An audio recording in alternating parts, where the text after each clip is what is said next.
Israel, America और Iran के बीच बढ़ते तनाव ने एक बार फिर विदेशों में रह रहे भारतीयों की चिंता बढ़ा दी है।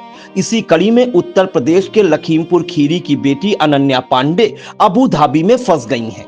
एयर स्पेस बंद होने के कारण उनकी भारत वापसी फिलहाल टल गई है, जिससे परिवार बेचैन है और हर पल सुरक्षित लौटने की दुआ कर रहा है। लखीमपुर खीरी के राजगढ़ मोहल्ले की रहने वाली अनन्या पांडे, जो इंडिगो एयरलाइंस में एयर हॉस्टेस हैं, 28 फरवरी की सुबह फ्लाइट संख्या 1448 से हैदराबाद से अबू धाबी के लिए रवाना हुई थी। लेकिन जैसे ही विमान अबू धाबी पहुंचा, क्षेत्र में इमरजेंसी हालात घोषित कर दिए गए। मिडिल ईस्ट में एयर स्पेस बंद होने के कारण फ्लाइट संचालन रोक दिया गया। विमान में सवार 180 यात्रियों और 7 क्रू मेंबर्स को एहतियातन सुरक्षित होटल में ठहराया गया है। अनन्या के साथ 6 अन्य क्रू मेंबर और 4 कैप्टन भी मौजूद हैं। फोन पर परिवार से बातचीत में अनन्या ने बताया कि वहां इंटरनेट सेवाएं बाधित हैं, इंस्टाग्राम और व्हाट्सएप के सिग्नल बेहद कमजोर हैं, इसलिए बोटिम ऐप के जरिए संपर्क हो पा रहा है। उन्हें एयरलाइन और स्थानीय प्रशासन की ओर से आश्वासन दिया गया है कि 72 घंटे के भीतर सभी को सुरक्षित भारत भेजने का प्रयास किया जाएगा। हालांकि हालात पूरी तरह सामान्य होने तक अनिश्चितता बनी हुई है। घर पर मां अर्चना पांडे, पिता उमेश पांडे, बहन सौम्या पांडे और भाई पार्थ की चिंता साफ झलक रही है। परिवार टीवी चैनलों और समाचार अपडेट्स पर लगातार नजर बनाए हुए है। पिता उमेश पांडे ने प्रधानमंत्री नरेंद्र मोदी से बेटी की सुरक्षित और शीघ्र देश वापसी की अपील की है। उनका कहना है कि सरकार को विदेशों में फंसे भारतीयों की मदद के लिए तुरंत कदम उठाने चाहिए। आइए पहले सुन लेते हैं एयर हॉस्टेस अनन्या पांडे के पिता उमेश पांडे ने इंडिया से क्या कुछ कहा। मेरी बेटी अनन्या पांडे जो है 2 साल पूर्व इंडिगो एयरलाइंस में लग गई थी क्रू मेंबर के पद पर। तो हैदराबाद से इंटरनेशनल फ्लाइट करती थी। अभी 28 तारीख की सुबह वो अबू धाबी के लिए हैदराबाद से गई। इसी बीच वहाँ पर ईरान पर अटैक हो गया और ईरान ने इधर उधर भी अटैक कर दिया, जिसकी वजह से वो वहाँ पे फ्लाइटें सारी कैंसिल हो गई और एयर स्पेस रोक दिया गया, जिसकी वजह से वो अबू धाबी में फंसी थी। 28 तारीख से ही हम लोग चिंतित हो गए, तो हमने पीएम अमित शाह जी को, जयशंकर जी को ट्वीट भी किया। इसकी वजह से उन लोगों ने भी इसमें हस्तक्षेप करना चालू किया।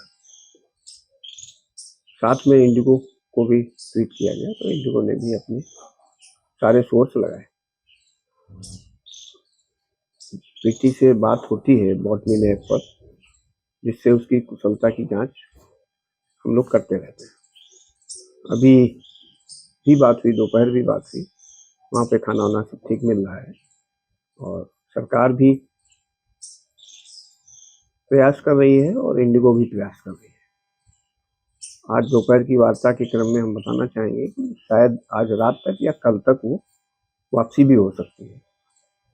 तो आज आपकी बिटिया से बात हुई है, आप उसके बाद में क्या?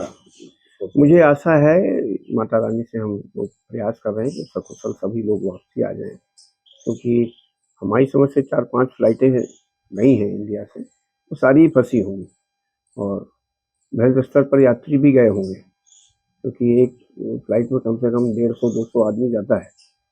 तो अगर 5-6 फ्लाइट है तो 600-700 आदमी भी यहाँ का गया होगा वहाँ काम वाम करने के लिए, क्योंकि गल्फ कंट्री में पैसा अच्छा मिलता है, तो यहाँ के यात्री भी खूब जाते हैं।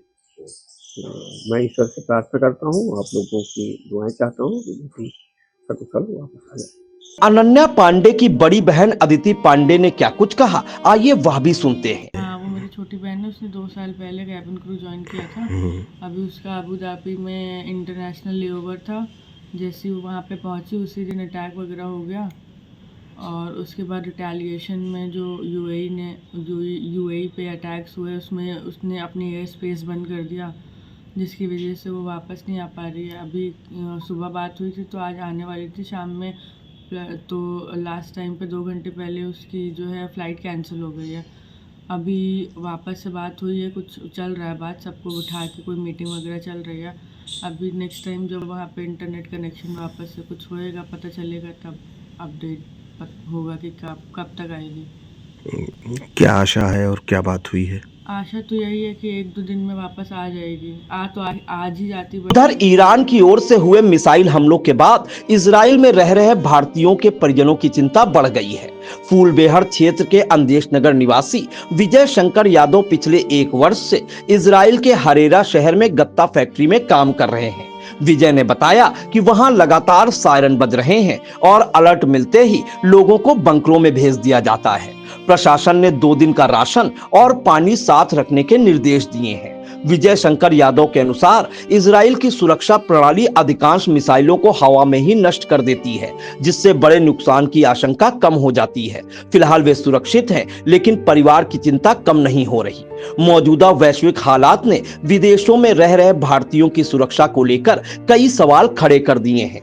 लखीमपुर खीरी की अनन्या पांडे और इजराइल में कार्यरत विजय शंकर यादव जैसे हजारों भारतीय अपने परिवारों की उम्मीद और दुआओं के सहारे सुरक्षित लौटने की प्रतीक्षा कर रहे हैं। देश में बैठे परिजन सरकार से शीघ्र कार्रवाई की अपेक्षा कर रहे हैं, ताकि हर बेटी और हर बेटा सकुशल अपने वतन लौट सके।